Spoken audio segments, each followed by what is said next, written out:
My name is Jared. I'm 33. Father of 2. I teach yoga in the mornings, do private sessions in the afternoons, and run live streams at night when the house is finally quiet. My wife Maya and I live in a small townhouse with a green door and towel hooks that never stay up.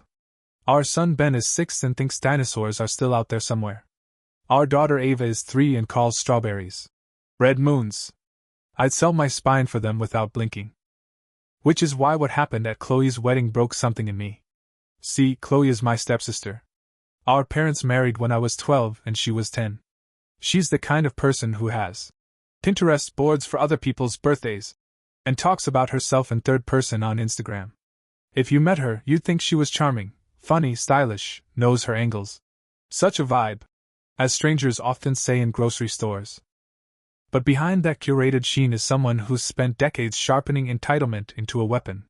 She's the kind of person who sends a Venmo request for emotional labor, who has cried her way out of traffic tickets, rent increases, and accountability. And I, for most of my life, have been the idiot who paid the emotional tab. I paid for her wedding. Not helped. Not pitched in. Paid. Venue, $9,000. Catering, $6,400. Florist, $3,000. She wanted a barn wedding with very light rustic elegance. I don't know what the hell that means, but I paid for it. Because 2 years ago, when she called sobbing that she and David, her fiancé, couldn't afford it and our parents were being so unhelpful, I felt bad. I've always felt bad. That's my problem. You grow up watching your dad rewire himself to be lovable to a new wife and her child, and you start thinking it's your job to keep the peace. So I paid. Quietly. Proudly even. Maya wasn't thrilled, but she understood. Just make sure she's not screwing you over, she said. Narrator voice, she was. The wedding was last Saturday. Everything was set, the catering staff I hired, the live band Chloe insisted on, the weather cooperated, and Maya even made matching outfits for the kids. Ben had a little blue bow tie, and Ava wore a dress with sunflowers that matched the bouquets. We arrived early, as instructed. I carried the diaper bag, Maya held Ava, and Ben walked up the gravel path proudly clutching the card he made for Auntie Chloe. He drew a heart with a stick figure bride and wrote, "You look like a butterfly." That's when we saw him, a man in a suit, clipboard in hand, standing at the top of the stairs leading into the barn. "Hi," I said. "We're here for the wedding. Family of the bride." He smiled tightly. "Sir, may I ask your name?" "Jared." He flipped a page. Stopped. Then slowly held it up to me. 2 photos. Laminated. Black and white. Ben, age 6, in his dinosaur t-shirt. Ava, age 3, with pigtails and jelly sandals. Above them, in thick black Sharpie, "Do not admit." My stomach dropped. "I'm sorry," he said. "I've been instructed not to allow these children inside the venue." "These are her niece and nephew," Maya said, her voice trembling. "What do you mean, not allowed?" He looked apologetic. Almost embarrassed. "I was given strict instructions. No exceptions." "Where's Chloe?" I asked. He didn't answer. Maya was already turning around. "Come on, Jared. We're leaving." We didn't make a scene. We didn't yell or argue. I took Ben's hand, lifted Ava into my arms, and we walked back down that gravel path, past the fairy lights and the floral arch and the drone camera that was probably filming us from above. We got into the car, shut the doors, and just sat there. Ben asked softly, "Did we do something wrong?" "No, buddy," I said. "Someone else did." 2 hours later, I was washing strawberries at home when my phone rang. Unknown number. Local. I picked up. "Jared?" a voice said. Deep. Cold. "Yes?" "This is David's father. Chloe's father-in-law." I didn't speak. Just waited. "I wanted to inform you," he said slowly, "that the wedding is off." My mouth opened. Closed. "What?" They just stormed out. The bride and groom. There was a fight. A big one. Apparently, she lied about something very important. He paused. "They're on their way to your house," he said. "To apologize. Or beg. Or make excuses. I'm calling to tell you, don't answer the door." Then he hung up. Exactly 10 minutes later, there was a knock. Maya looked at me. I didn't move. Another knock. Then pounding. Then a voice. Jared. Please open the door. It was Chloe.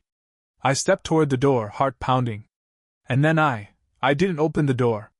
Instead, I walked to the window and peeked through the side blinds.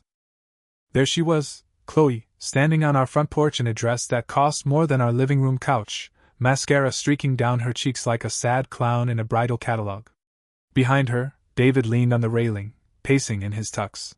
He looked less like a groom and more like a man who just realized he married a PR crisis. Jared! She screamed again. It wasn't about you. Can we please talk? Maya came up beside me. She didn't say anything. Just looked at me with that calm storm face she wears when someone tries to mess with our family. She made a list, Maya whispered. What? In her wedding group chat. Her bachelorette planning group. My sister's in it. She screenshotted it and sent it to me this morning. I didn't want to ruin your mood before the wedding.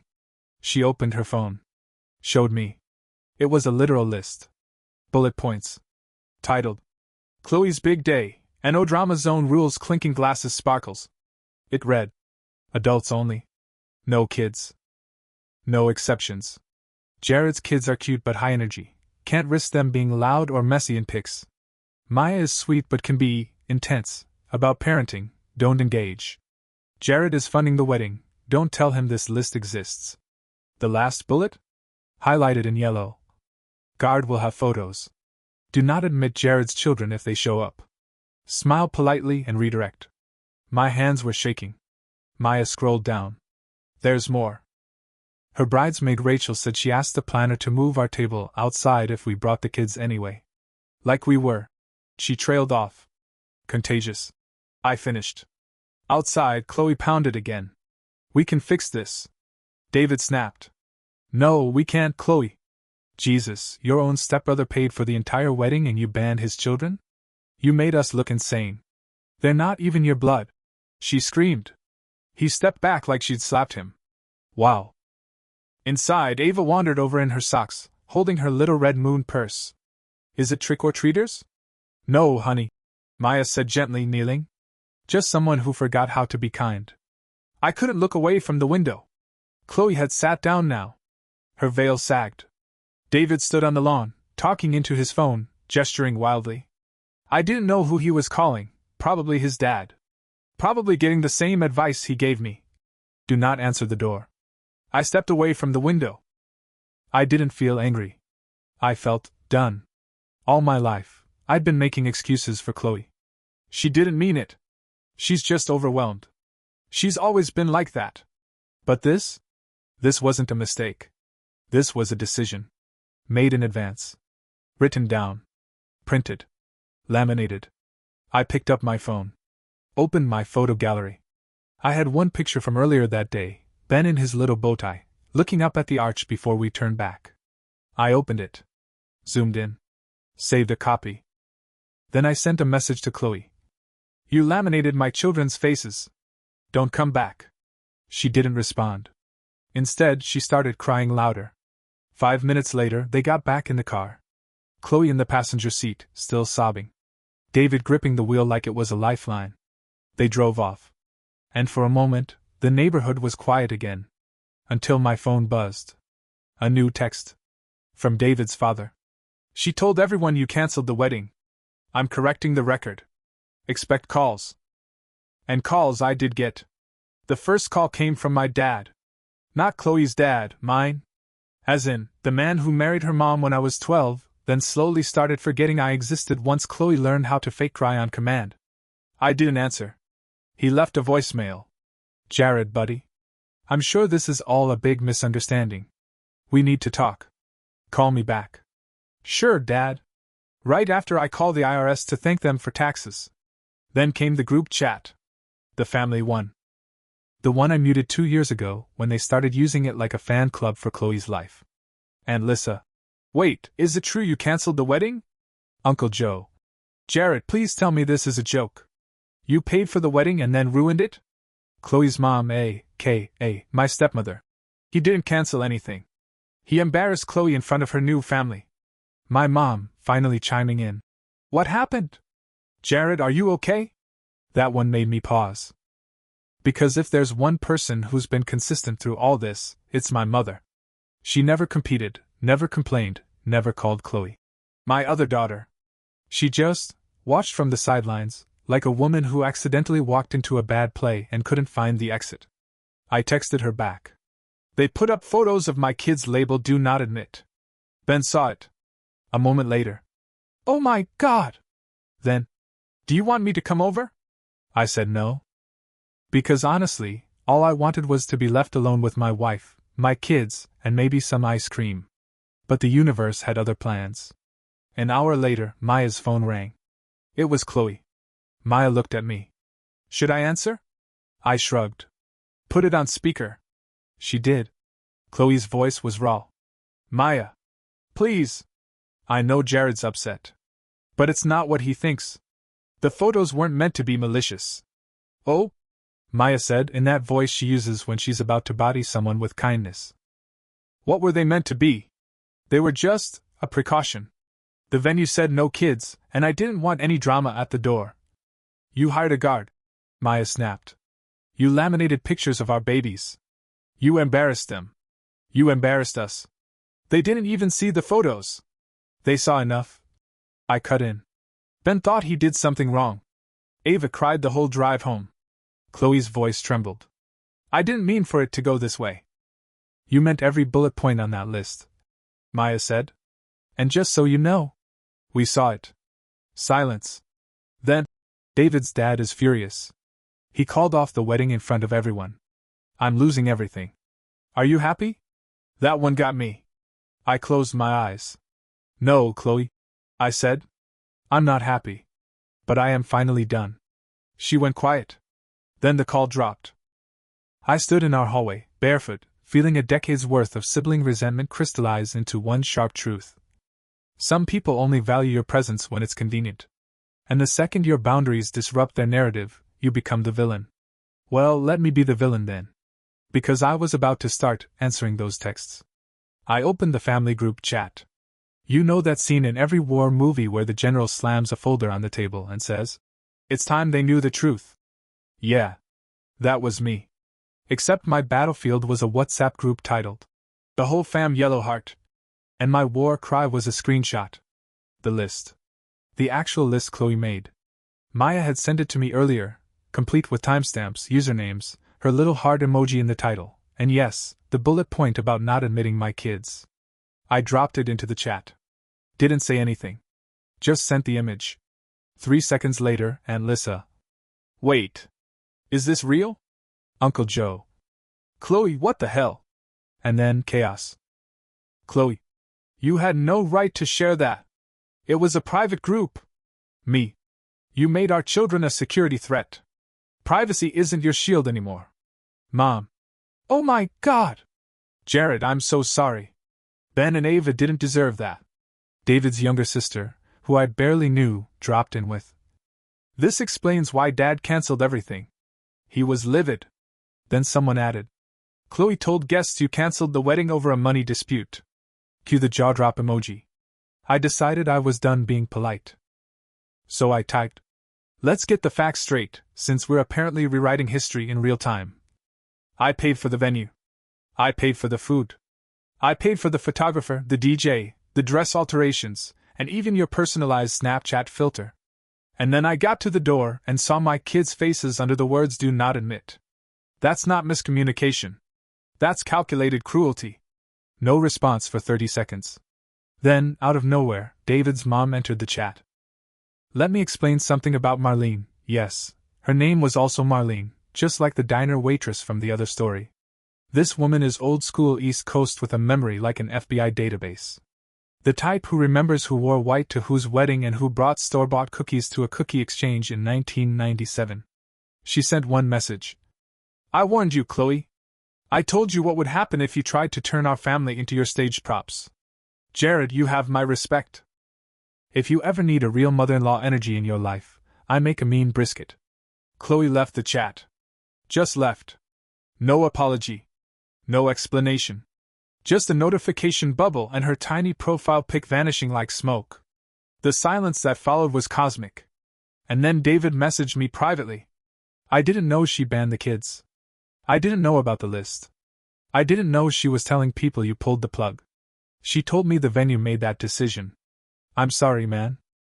I should have seen the red flags. I stared at the screen for a long moment. Then replied, You still marrying her? His typing bubble blinked. Then disappeared. Then reappeared. No. 3 letters.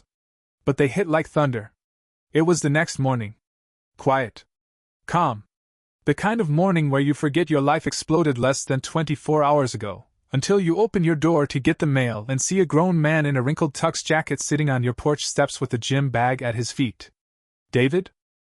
He stood up, brushing crumbs off his lap. Sorry, he said.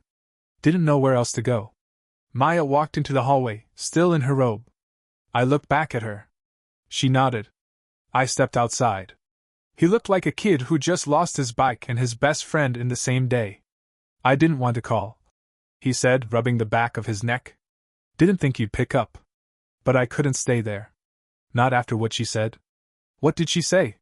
He sat down again, elbows on knees. She's still blaming you. Says you ambushed her. That you should have kept quiet. That she had a vision and you ruined it. I didn't speak. I didn't need to. She had a list for everything, Jared. Not just your kids. My nieces. My cousin's autistic son.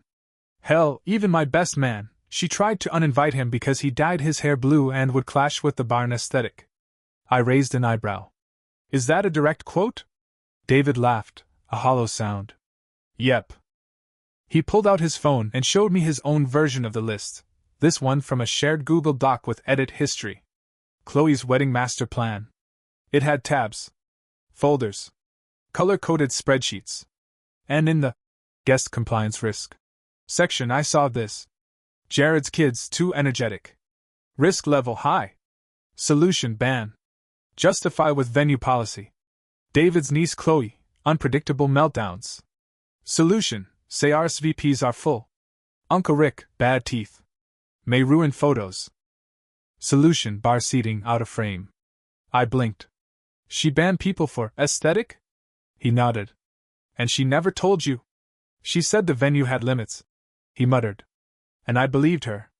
Until her bridesmaid sent me screenshots last night. Which bridesmaid? Rachel. Ah, Rachel. The one who leaked the list to Maya. David continued. I asked Chloe about it. She doubled down. Said it was her day, her rules. And when I told her I was reconsidering the whole thing, she said. He trailed off. What? She said if I walked away, she'd ruin me. Said she'd tell everyone I cheated, that I hit her, that I stole money. She looked me in the eye and said, I'll make you the villain so fast your own mom will block you. I felt my spine go cold. And then she added, he said, his voice cracking, that this would all be easier if your brats hadn't shown up. That did it. That word. Brats. Not kids. Not niece and nephew. Brats.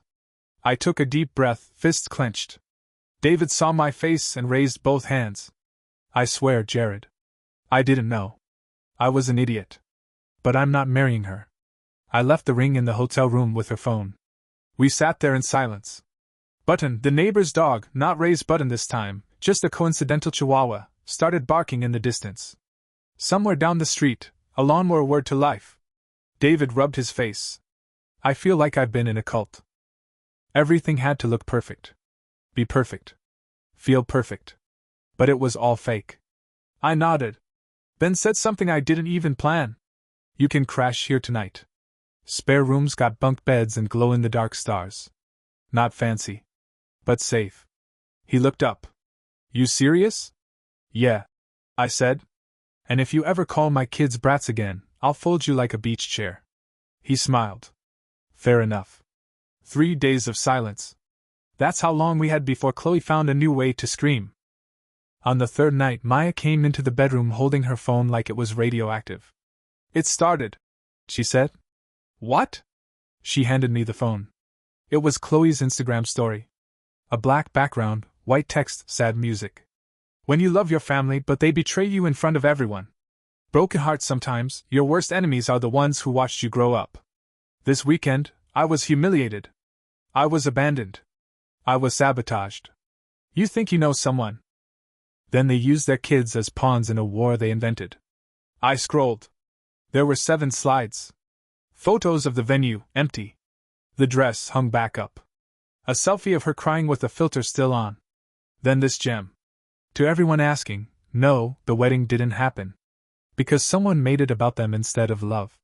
Maya looked at me. She's framing you. I know. She's playing victim. I know. Ben walked in right then, rubbing his eyes. Why is Auntie Chloe sad on Instagram? Maya scooped him up instantly. Nope. No more screens tonight, baby. I stood there, my blood fizzing, watching a woman who had banned my children from her wedding try to rebrand herself as Cinderella locked out of the palace. But it wasn't until the last story that something inside me clicked into place. It was a repost. A fan comment, I guess. A woman I didn't know had typed. Sounds like your stepbrother was jealous. Some men hate when women shine. And Chloe had added. Sad but true. Sparkles. I don't remember throwing my phone, only the sound it made when it bounced off the rug and hit the closet door. Later that night, after Maya tucked the kids in, I sat in the kitchen with my laptop. David joined me. Still in the same hoodie he'd borrowed from my closet. He looked over my shoulder. You writing a post? Nope. I said. I was writing an invoice. Venue, $9,000. Catering, $6,400. Photographer, $2,500. Dress alterations, $850. DJ, $1,200. Transportation, $500. Bar tab deposit, $3,200. Custom decorations, $400. Miscellaneous, flowers, hair/makeup, favors, permits $2,150. Total, $26,200. Then I wrote. Chloe, since you've decided to rewrite the narrative publicly, I'll be handling things privately, with numbers. You canceled nothing. You simply got caught treating people like props and were held accountable. Attached is an itemized invoice of every cent I spent on your fairy tale. You have 30 days to reimburse or dispute. After that, my lawyer gets it. Best of luck finding someone else to laminate their own niece and nephew's faces for you. Jared. I hit send. David whistled. Cold. I looked at him. You good if she burns your name next? He shrugged. She already blocked me. That's the last favor she'll ever do. At 11:42 p.m., Chloe responded. One word. LOL. At 11:44 p.m. She posted again. This time? A screenshot of my invoice with the caption. When men send bills because they didn't get enough attention, woozy face with tears of joy. And that's when I knew. This wasn't a family conflict. This was branding. She was trying to make me her villain. Her content. And so I made one last decision. It was 7:15 a.m. when I hit post. No fancy graphics. No sad piano music. Just me, sitting in our kitchen, holding my coffee mug, Ben's dinosaur drawing tape to the fridge behind me. I spoke calmly. No shouting. No dramatics. Just facts. Hi. I'm Jared. I'm the stepbrother Chloe mentioned in her stories this week, the jealous one who ruined her wedding. Here's the truth, I paid for that wedding. Every single part. Venue, catering, staff, dress fittings. Over $26,000. No strings attached. Just love. I didn't ask for recognition. I didn't ask for a speech. I didn't even ask for a front row seat. But what I didn't expect was to walk up to the venue with my wife and our 2 children, and see a security guard holding a laminated paper with my kids' faces under the words, "Do not admit." Ben is 6. He was wearing a dinosaur tie. Ava is 3. She calls strawberries red moons. They didn't understand why they weren't allowed in. I didn't make a scene. We left. Quietly. 2 hours later, her new father-in-law called me. He canceled the wedding himself. Since then, Chloe's been spinning a story. So I just wanted to post mine. Not for drama. But so people would understand that kindness has limits. My children aren't pawns. They're people. And no fairy tale wedding justifies cruelty. Then I ended it. No hashtags. No tagging her. Just truth. I thought maybe 30 people would see it. By 9 a.m., it had 14,000 views. By noon, over 100,000. By dinner, it hit 1 million. The comments came in like a flood. As a wedding planner, this is horrifying. She blacklisted children? Protect this dad at all costs. Ben and Ava sound like angels. I hope they never feel excluded again. This is what quiet dignity looks like. Not everything needs a fight, sometimes just showing the receipts is enough. Chloe predictably imploded. She started rapid posting stories, switching between crying on camera and passive-aggressive memes. Then she went live. I didn't watch, but Maya did. She told me Chloe sobbed for 12 minutes, blamed toxic masculinity, claimed she was scared of my influence, and at one point, no joke, said, "He ruined my algorithm." David texted me, "This is performance art. I'm watching it with popcorn." The best part? Rachel, her own bridesmaid, posted her receipts too. Screenshots from the group chat. The full wedding spreadsheet. The exact guess risk level document. She captioned it, "Since we're all telling our truth, here's the one Chloe doesn't want you to see." Within 24 hours, Chloe's TikTok account went from wedding inspo to a war zone. The comments were brutal. Her brand deals? Gone. Followers? Dropping by the thousands. One of her ex-college friends, someone Maya hadn't spoken to in years, met her and said, "Honestly? That's the most satisfying downfall I've ever witnessed." By the time the dust settled, Chloe had done the one thing I never thought she would. She deleted all her social media. Not just the wedding content. Everything. It was like she had evaporated. No updates. No apologies. No explanations. Just silence. And for once, that was enough. It's been 2 weeks. The house is quiet again. Ben's learning how to draw comic books now. He says he's making a story about a brave dinosaur who protects his little sister from mean castles. Ava renamed her stuffed bunny Rainbow Jared. I have no idea why, but I'll take it. David stayed with us for 5 days. Then he moved into a short-term rental and started therapy. He came over last Sunday with donuts and a plastic ring Ava had left in the guest room. He's doing better. Chloe? Gone. I heard from a cousin that she moved out of state, deleted all her accounts, stopped returning calls, and even ghosted her mom. That part? I didn't expect. And then, last night, around 8:15 p.m. It happened again. A knock. Not a loud one. Not Chloe's angry fists. Just a soft tap-tap-tap on our green front door. Maya looked up from her book. I muted the TV. Ava stirred on the couch but didn't wake. I stood. Walked to the door. Didn't ask who it was. Just opened it. It was my father. Hands in his jacket pockets. Tie crooked. Same shoes he wore to my high school graduation, the ones he only dusts off for events where he wants to seem present but not involved. "Hey," he said. I nodded. "Hey." He looked over his shoulder, like checking for backup. "Can we talk?" I didn't answer right away. Because honestly, I'd been waiting for this. Not out of hope. Not out of revenge. Out of clarity. He took a breath. "What she did was wrong." I said nothing. "She hurt you. The kids. Maya. And I stood by too long." I leaned against the doorframe. "You mean like years?" He flinched. "I deserve that." "Yeah," I said. "You do. I came to say thank you. For being better than me. For protecting your family when no one else did." I nodded once. Not because I forgave him, but because I finally understood something. Being a father doesn't mean biology. It means showing up. And he never really had. I also wanted to say, he added, eyes shifting downward, "I saw your video. All of it. You did good, Jared. You told the truth." That almost cracked me. Almost. He stepped back. "I won't keep you. Just, if you ever want to talk, I'm here."